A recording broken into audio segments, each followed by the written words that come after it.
What's up, guys? We are back with another Power Rangers Lightning Collection review, taking a look at the second Dino Charge figure we've gotten so far. We're taking a look at Dino Charge Gold. I'm not very familiar with the actual Power Rangers season for this one, but I am very familiar with the Sentai counterpart, and it is among my favorites, so I'm very, very excited about this particular figure because I love the Gold Ranger from this show. So we've got this guy here in our standard Lightning Collection box. Figure in the window, artwork on the front that wraps around to the side showing off the Ranger helmet and the armor, and then on the back of the box you've got a render style artwork shot of our Ranger with his sword. So let's do it. Let's pull him out and take a look. And here he is out of the package, our Dino Charge Gold. This is a figure that I've really been looking forward to because I like this design. I like this particular Ranger, at least as far as the Sentai goes. I didn't really get into the Power Rangers season, but I like the Sentai that this comes from, and I love this particular Ranger. I just like the design. I like the Zord aspect of it. So it's a pretty cool looking figure. There are a few things to kind of talk about specifically when it comes to color on this guy, but we will get to that. So let's jump right in and see how he moves. He is basically the same kind of figure as Dino Charge Red, so if you're familiar with that one, you know what he's going to do. Your head can go up, he goes down, and then you've got rotation. Arms go out at the shoulder, and then they rotate. You do have butterfly joints there. You've got bicep swivel. You've got double jointed elbows. This arm will of course be hindered because he has his morpher on at all times. It is removable, but he pretty much always has it, so you've got that there to contend with. And then you've got rotation, and you've got hinge at the wrist as well. Surprisingly, the hinge still works fine even though he's holding onto that. You've got a diaphragm cut, so he goes all the way around, and then you've got your hinge down there for the crunch. He goes backwards, forwards, get him go side to side as well. Legs go out. They kick forward and backward a little bit. You've got your thigh cut in there. You've got double jointed knees, and then you've got your boot cut, rocker, and hinges down at the ankles. And I will say the detents on these ankles are incredibly tight. Like, it's really, really, really hard for me to move those ankles. It feels like they're gonna break. They aren't breaking, but it feels like it. So watch out when you move that guy around. Of course, you know, for my money, when it comes to a figure, the big thing for me is, how does he look? Is he cool? Does he look like he's supposed to? And for the most part, this guy kind of looks like he's supposed to. There is, however, the issue of the finish on this figure because he is not metallic. We're kind of in a Goldar situation, although this time around he doesn't really have any gold highlights to speak of. The metallic areas on the figure are these sections that aren't gold. So the silver on the chest, the silver on the armor plating, and then the silver on the cuff bands. I'm not really upset about the color. I still think he looks fine, but you're definitely going to get more of a mustardy kind of vibe about him. And I'm sure there's going to be more than a few people that are upset that he does not have any metallic paint for the gold sections on him. But I do think he still kind of gives off the gold vibe. He certainly doesn't look like a yellow Ranger to me. So even if I didn't know that he was a Gold Ranger, I think you'd probably be able to pick up on it. I, in general, like the design for these suits. I love the kind of scale sleeves that they have. I love just the cross section on the armor for the chest piece, the emblem for the Zord, the belt down here, and everything just kind of looks like it's supposed to. I'm happy with the way that the morpher's done. I assume it's the morpher in the Power Ranger season. It is in the Sentai, so it kind of matches his pterodactyl Zord, and you've got the head and then the wing there, and it acts as another weapon as well. But it's a pretty cool idea. I like the fact that their weapons in this season were the morphers. It's just something a little bit different in a few ways. And then you've got his little wings on the back that attach to the armor piece.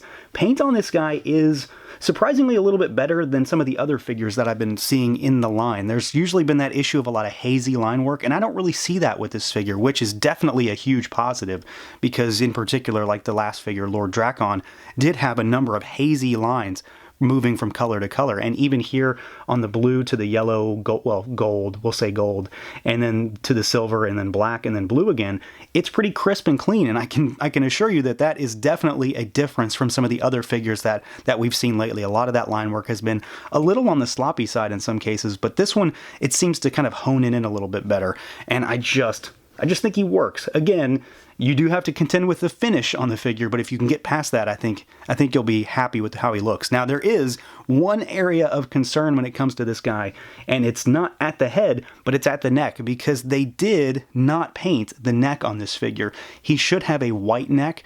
They did it on the Dino Charge Red figure. I'm not sure why they didn't do it here. And I believe this was brought up to Hasbro at one of the cons where this guy was revealed, and I don't think they really had anything more than a non-answer to give. So I'm assuming it was an oversight. or an error, or it was something where they costed a paint operation out and they kind of went for getting rid of that color instead of doing something a little bit more egregious. It's not a huge thing, but when you know it should be there and it's not there, it's kind of an annoyance. But moving past that neck issue, you do have what I think is a really nicely sculpted helmet. It is, again, not metallic in any way. It's still more of that slightly shimmery, yellowy type of gold color that they've got, but I think it looks good as far as sculpt. The paint lines on the different colors, because this is another instance where we go from silver to black to silver to blue again, they're all really crisp. This is one instance where I think they did a really, really nice job of making sure that those lines stayed in their lane, so to speak, so they didn't kind of bleed in and out. And then you do have the little red dots for the eyes to make the pterodactyl head almost. So the sculpt is cool. I really dig this helmet just as a personal preference, and I think Hasbro did a solid job from a sculpt and paint perspective, gold color notwithstanding. And just to give you an idea of what I'm talking about when it comes down to that finish, just so you have a frame of reference if you aren't really familiar, here he is next to the SH Figuarts, what would be Dino Charge Gold. This is Kyoryuger Gold Ranger from the Sentai, and you can see that it's just a night and day difference. This guy is 100% metallic all over except for the white areas, and he of course has the claws on the hands painted, which the Dino Charge Lightning Collection figures do not. So it's just more of a difference in finish. You can see that this guy is 100% metallic gold, metallic silver, metallic blue as well, and this guy is mostly more of kind of a shimmery color. It's not a flat color by any means, but it's also not metallic. And then you've also got kind of the difference in scale as well. The figure arts are definitely more geared towards the actual suit actors from Japan versus what we get in the US as far as hero type of characters. They aren't nearly as muscular as anything Bandai ever made, but you can still see that these guys are more in line with what you might see actually on the show. Now, as far as accessories goes, this figure is pretty par for the course when it comes to Lightning Collection stuff. So to start with, we have, of course, got an extra head sculpt. So you've got your unhelmeted Ranger head, and this is among the few that I think look really, really close to the actual actor. So this looks really good as far as likeness goes. Paint and sculpt are clean and crisp. Everything looks really solid. We're again in a situation where I probably will never use this head, but it looks good, and I'm happy for the folks that want to use this, that they have one that I think the likeness is pretty solid on. So you've got that, and then of course you've also got your extra hands. So we've got an extra right fist hand, and you've got an extra left open palm flat hand. These are of course Dino Charge style gloves, so they only really match the Dino Charge red figure.